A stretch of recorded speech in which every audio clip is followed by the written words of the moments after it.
Radhe Radhe friends, कैसे हैं आप सभी। आई होप सब ठीक होंगे। आप सभी को मकर संक्रांति की हार्दिक शुभकामनाएं। पौष महीने में आने वाली जो संक्रांति है उसे मकर संक्रांति कहते हैं। आती तो हर महीने ही संक्रांति है, लेकिन जो विशेष होती है वो इसी महीने की जो 14 तारीख या 15 जनवरी को पड़ने वाली जो संक्रांति होती है उसे मकर संक्रांति कहते हैं। इस दिन सूर्य भगवान की उपासना, पूजा पाठ, दान इत्यादि सूर्य भगवान के निमित्त किया जाता है। यानी कि सूर्य उत्तरायण और दक्षिणायन होते हैं। 6 महीने उत्तरायण रहते हैं, 6 महीने दक्षिणायन होते हैं। उस दिन सूर्य भगवान अपनी दिशा बदलकर दक्षिण में प्रवेश करते हैं, यानी कि दक्षिणावर्ती हो जाते हैं। इसी के उपलक्ष्य में ये दिन मनाया जाता है। हमारे हिंदू धर्म में जितने भी जप तप, पूजा पाठ, दान इत्यादि किए जाते हैं वो सब देवों के निमित्त और पितरों के निमित्त किए जाते हैं। पितरों के निमित्त करने के लिए साद्र पक्ष जैसे होता है, वैसे ही देवों के निमित्त करने के लिए आप मकर संक्रांति का दिन विशेष होता है।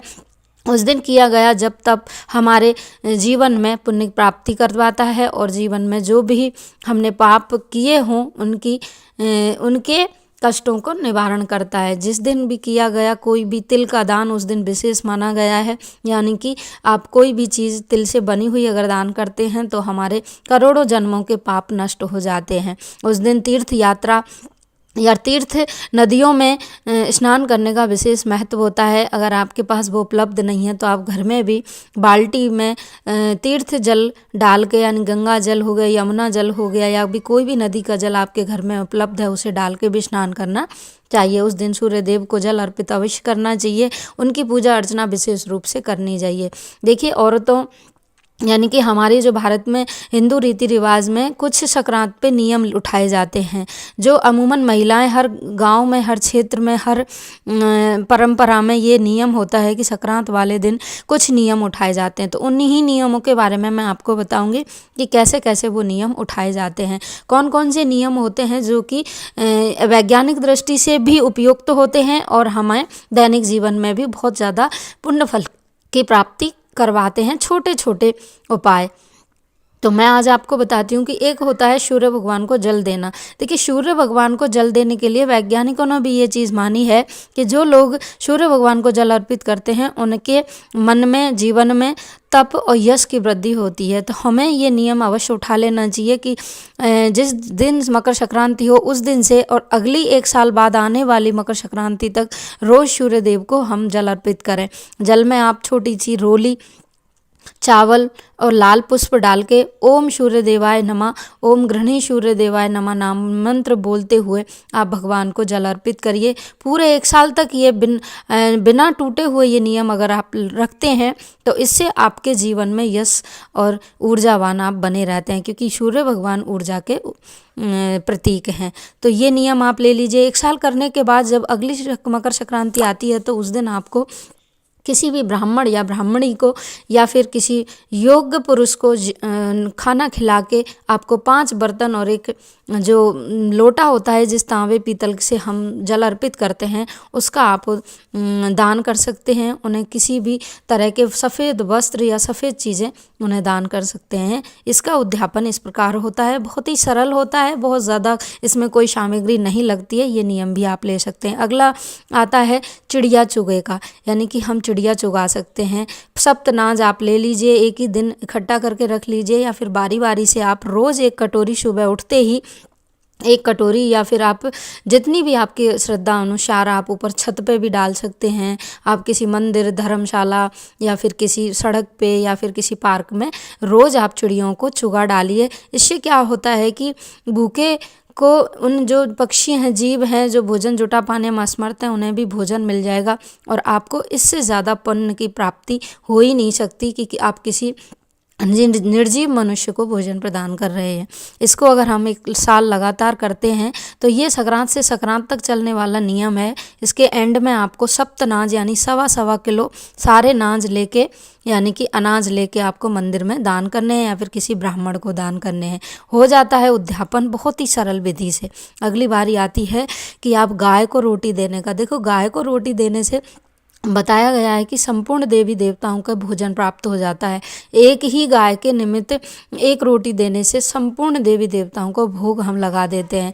तो इसका नियम ऐसे है, सुबह नहा धो के जब आप पहली रोटी भगवान यानी गाय माता को बनाते हैं, उसी रोटी के साथ आप एक रोटी या 2 रोटी बना लीजिए। घी उस पर ज़रूर लगाना है। उसके बाद उस पर कोई भी मिष्ठान मीठा रख के आप रोज़ गाय माता को नहाने के बाद आप रोटी दे सकते हैं। लगातार आपको ये करना है। अगर किसी कारणवश आपको कहीं जाना पड़ जाए, आप घर पे नहीं हैं या 8-10 दिन नहीं दे सकते हैं, तो इकट्ठी आप 7-8 रोटी एक दिन ही दे सकते हैं, या फिर उसके निमित्त आप पैसा उठा के रख दीजिए और किसी गौशाला में वो दान कर दीजिए। उसके बाद 1 साल आने के बाद अगली संक्रांति पर आप गऊ को वस्त्र आदि इत्यादि दे के या गौशाला में चारा 1 साल के निमित्त चारा दे के उसका उद्यापन कर सकते हैं।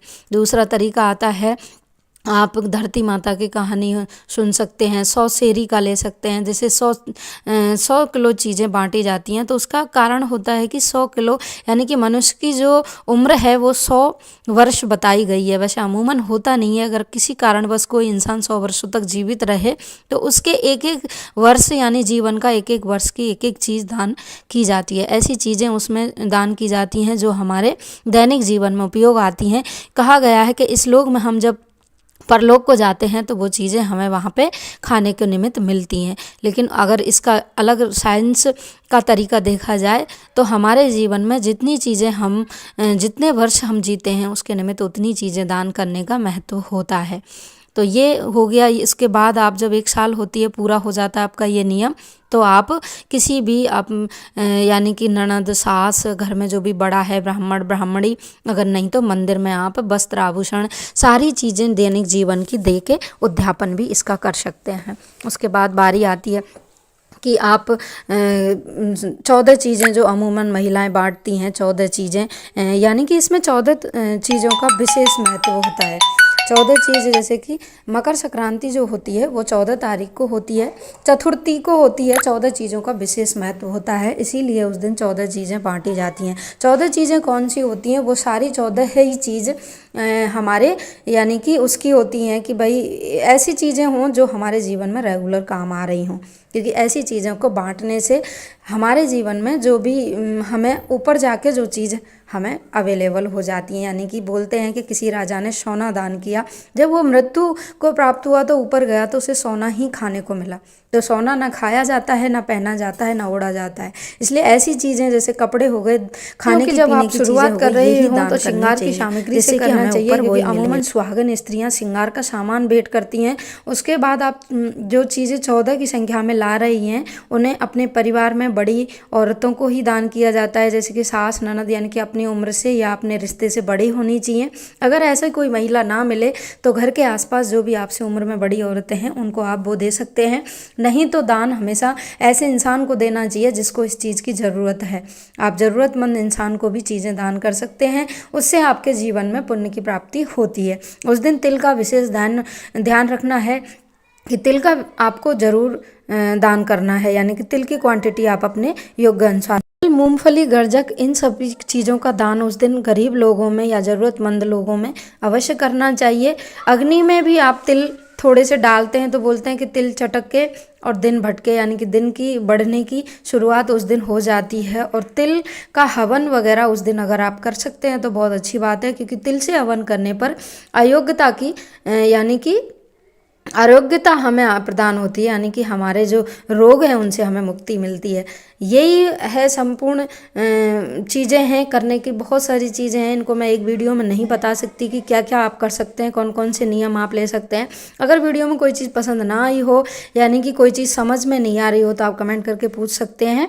और आगे बहुत सारे नियमों की वीडियो में, सारे नियमों की मैं अलग से वीडियो बनाऊंगी, जैसे कि धरती माता की कहानी हो गई, यमराज की कहानी हो गई, और है ना गौ माता की हो गई, भायली कैसे बनाते हैं, इन सब चीज़ों की वीडियो मैं अलग से लेके आऊँगी। आपको अपने जैसे माता पिता को पहनाना है या फिर ननद नंदोई को, इन सब चीज़ों को करने के लिए मैं अलग से एक वीडियो बनाऊँगी। तो आई होप वीडियो आपको थोड़ी भी यूज़फुल लगी हो तो लाइक शेयर कमेंट अवश्य करें। जिन लोगों को नहीं समझ में आ रही है उन्हें ज़रूर शेयर करें। Thank you. राधे राधे।